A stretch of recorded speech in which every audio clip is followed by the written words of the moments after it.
Ada yang masih sampai sekarang saya heran tentang uang fiat atau penciptaan uang oleh Amerika terhadap mata uangnya yaitu dolar. Apa yang saya herankan?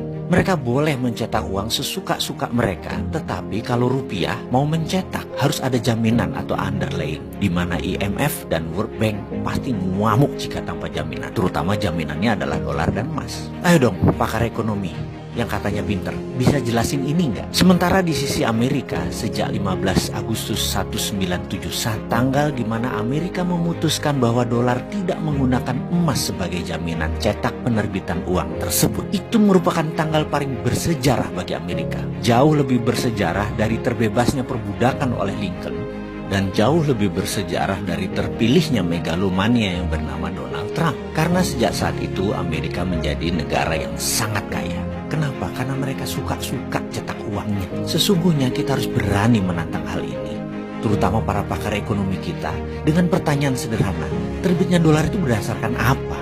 Boleh nggak sih saya heran dengan para dosen, para pakar ekonomi, para pejabat ekonomi, profesor, doktor ekonomi, mengapa mereka setuju Amerika cetak sak mau-maunya, dan bahkan Anda mencari pembenaran-pembenaran, sementara negara lain itu haram hukumnya untuk mencetak uang.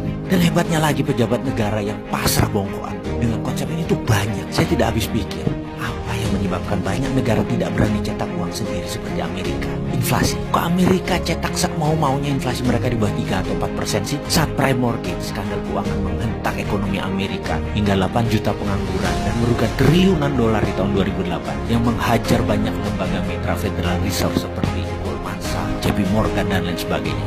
Hanya sebentar selesai masalahnya dengan Federal Reserve printing money billion dolar, lebih besar dari anggaran APBN Indonesia. Kita tanya kemudian, terus mana inflasinya di Amerika? Tahun depannya 2009 atau 2010 nggak lewat tuh 3% inflasinya. Mengapa Indonesia tidak ikut Amerika juga cetak duit? Ada emang yang menahan? Oh ada.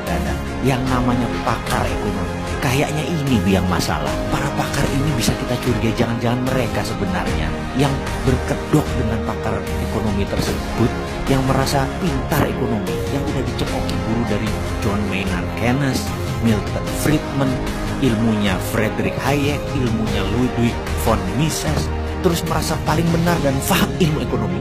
Jadi harus tetap ikut aturan IMF, taat pada dolar, taat pada Amerika. Kita harus pasrah bongkokan dengan aturan World Bank dan IMF. Cetak duit harus ada jaminan. Kita tanya, lu kok gitu sih? Apa benar ilmu itu? Jangan-jangan ilmu udah kadaluarsa kali. Coba kita lihat fakta. Rupiah dipakai sebagai mata uang yang tidak pernah sekalipun menguat kekuatannya.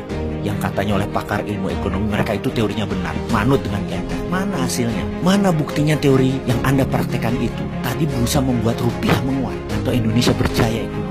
Tetap saja inflasinya besar tuh, bahkan defisit neraca perdagangan juga besar. Tetap rupiah melemah sepanjang jagat. Lebih dari 70 tahun Indonesia merdeka. Ke depan bagaimana? Ayolah kita pikir, mengapa kita tidak coba hal yang radikal, hal yang baru, hal yang berani, hal yang kita belum pernah lakukan sebelumnya dengan perhitungan matang, yaitu printing money, printing air seperti Amerika, seperti Cina. Sekali-sekali beranilah.